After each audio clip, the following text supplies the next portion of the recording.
만약에 진짜 내란죄가 관계가 없다고 하면은 형사사건 기록을 아예 빼버려야죠. 그렇지 않습니까? 그 형사사건 7만 쪽 기록은 100% 뭐에 대한 거예요? 내란죄 성립에 대한 거예요. 그러면 그 증거를 아예 빼버리고 받지를 않아야 되는 거죠. 민주당 자체가 모순적인 주장을 하고 있는 것이기 때문에.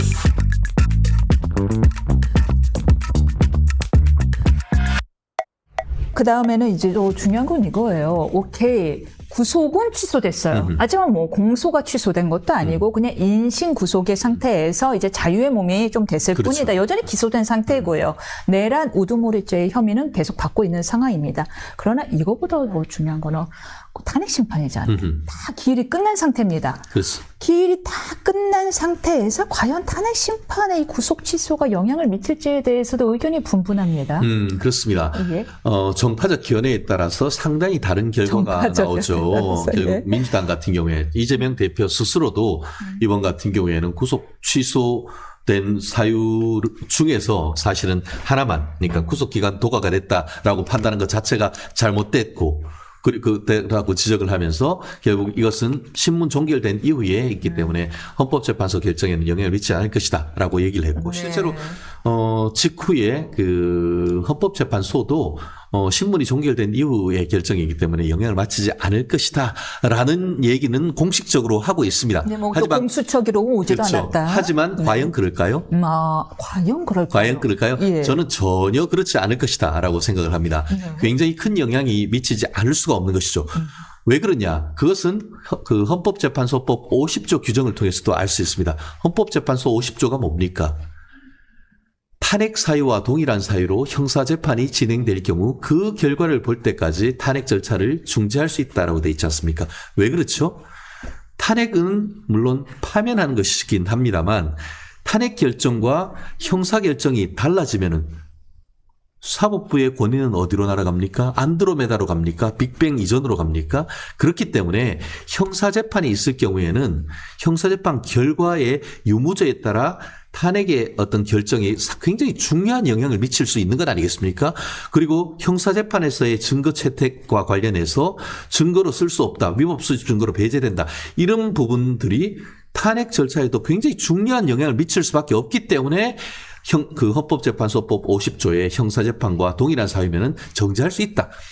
그런데 지금 탄핵은 해서 예를 들어서 뭐 생각하기도 싫습니다만 탄핵 피청구인 윤석열을 파면한다 했는데 형사에서 무죄가 나와버렸어. 증거 하나도 쓸 수 없어. 이러면은 나라가 개판되는 건 아닙니까? 그렇기 때문에. 물론 굉장히 강아지를 사랑하십니다. 지금 6인모도 키우시고요. 엉망되지 않느냐. 엉망이 된다. 예. 네. 죄송합니다. 품격 있는 이 투데이 우리 임윤선 변호사님 시청자들께 제가 뭐 속은신 할지 모르지만 죄송합니다. 그래서 말씀드린 것처럼 이런 상태라고 한다고 하면은 증거 능력에 중대한 변동이 생긴 겁니다. 마치 지금 지금 문형배 소장 권한 대행 같은 경우에 뭐라고 하냐면은 탄핵 절차는 형사소송법을 따르지만 형사소송에서의 어떤 전문 법칙은 그대로 적용되지 않는다. 좋습니다. 백보양보해서 그런 그 전문 증거에 대한 것은 제가 양보하겠습니다. 그렇다 하더라도 위법 수집 증거 배제 원칙은 헌법상 굉장히 중요한 법칙이란 말이에요.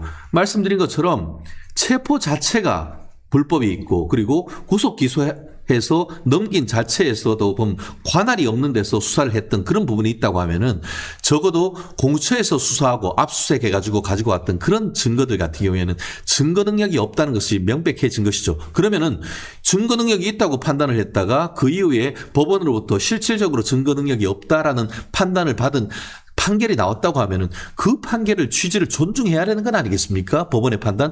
임 변호사님도 잘 아시잖아요.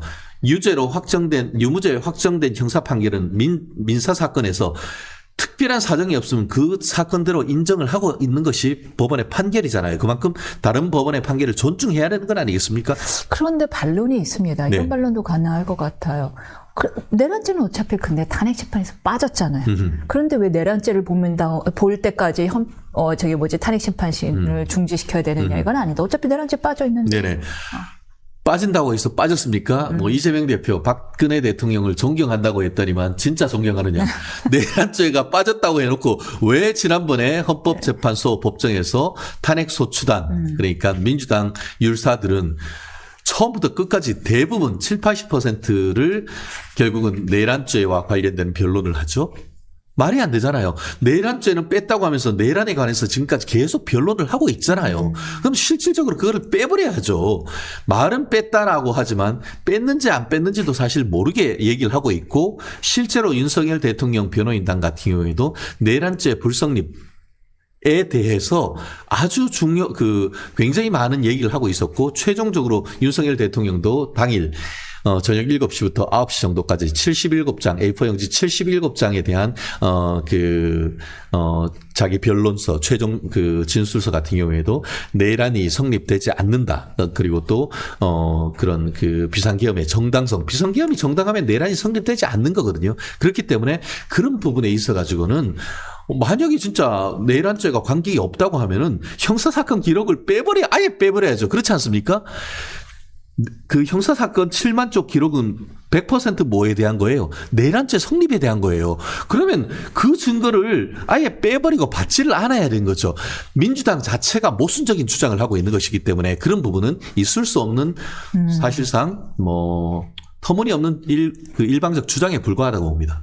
김문수 장관과 주진우 의원 등이 변론 제기해야 된다라고 주장하고 있어요. 사실은 대체로 이번 주 금요일쯤 심판 결과가 나오지 않을까 하고 있었거든요.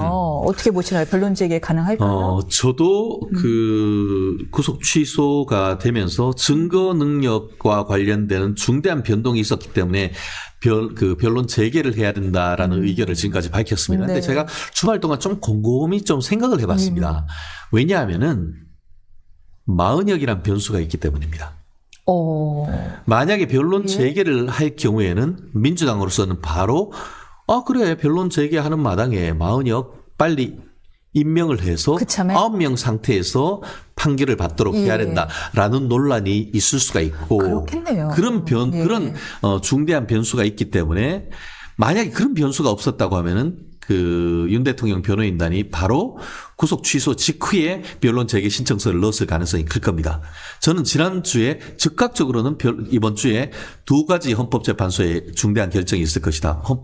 윤 대통령에 대한 탄핵에 대한 변론 재개 결정, 또 하나는 한덕수 국무총리에 대한 탄핵 기각 결정이 있을 것이다 예측을 했는데 기각이군요. 예, 저는 기각이라고 거의 확신을 합니다. 그 부분은 제가 예측할 때는 이번 주에 또한 그 예측은 유효하다고 보고 다만 윤 대통령 탄핵 심판에 대한 변론 재개 신청을 할지 여부는 조금 더 좀 지켜봐야 되지 않을까 싶은데요. 한 총리에 대한 결과가 나오는 거에 따라 달라질 수도 그렇죠. 있겠어요. 한 총리가 나온다고 하면 한 총리가 마흔역에 대한 임명 여부를 결정하면 되는 거거든요. 그리고 그 결정도 당장 할 필요는 없는 것이고 윤 대통령에 대한 탄핵 결정을 보고 한다고 하면 되는 거예요. 아무 문제가 없어요. 왜냐하면은 그에 따라서 임명할지 여부, 임명한다 하더라도 언제 할지에 대해서는 임명권자의 정권이기 때문에 다만 지금 입장에서는 윤 대통령 탄핵을 각하 내지 기각시킴에 있어서 이런 구속 취소 결정의 취지에 따라서 그것을 변론에 재상정하는 절차로서 변론 재개를 하는 것이 유리할 것인지 아니면은 그러지 않고 그러지 아니한 상태에서도 충분히 그 취지를 받아들일 수가 있다라고 판단을 해서 변론 재개 아니할 가능성도 있는데 제가 주말 동안 곰곰이 생각해 본 결과는 변론 재개 안 할 가능성이 좀 더 높아지는 것이 아닌가 싶습니다. 왜냐? 지난주에 어떤 일이 있었습니까? 민주당이 가만히 봤더니만 이게 한덕수 국무총리에 대해서 이게 빨리 선고가 되면은 이게 이거 이러다 잘못하면은 기각될 것 같아. 그러니까 뭐라고 했어요? 국무위원들에 대한 수사를 했던 검찰의 수사 기록에 대한 인증분 등본 송부 촉탁 신청과 함께 변론 재개 신청을 했습니다. 그랬더니만 문영배가 어떻게 했느냐. 변론 재개는 안 해주면서도 참고 자료용으로 인증분 송부 촉탁을 신청을 해서 검찰로 보냈습니다. 그랬더니만 검찰이 아니올시다. 야, 검찰이 사실은 제가 이렇게 평가를 했습니다. 검찰의 검난이라고 했나? 검찰의 헌법재판소에 대한 반기 이렇게 표현했는데 법대로 해라. 아니 헌법재판소법에 수사 중인 기록은 인증등본 송부촉탁 못하도록 돼 있지 않느냐 하면서 못 보낸다고 해버렸습니다.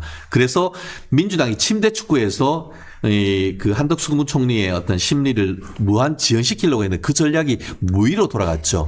그렇기 때문에 저는 여전히 한덕수 총리에 대한 탄핵 기각 결정이 이번 주에 있을 가능성이 높아졌다. 그렇게 봅니다. 그러면 변호사님 예측에 따르면 아마 기각이 될 것이다. 그렇죠. 그러면은 지금 최대행은 어차피 한 총리가 돌아오기 때문에 그렇다면 내가 굳이 마흔역 임명에 대한 부담은 안 져도 될 것이고 그렇죠. 그러면 또 임명을 안 하게 될 것이고. 그렇죠. 예. 그리고 증거에 관해서는 그렇다면 변론 제기 신청해도 되겠네요. 그럴 수도 있지만 안 해도 기존에 있는 걸로 해서 기존에 어떻게 보면은 한 서너 분에 대한 그 헌법재판관님들이 그거는 위법수 증거로 그러니까 공수처나 이런 데 증거 능력 어떻게 보면 그 수사권이 없기 때문에 그에 따르는 여러 가지 증거 능력이 없다라고 판단을 해버리면 되는 겁니다.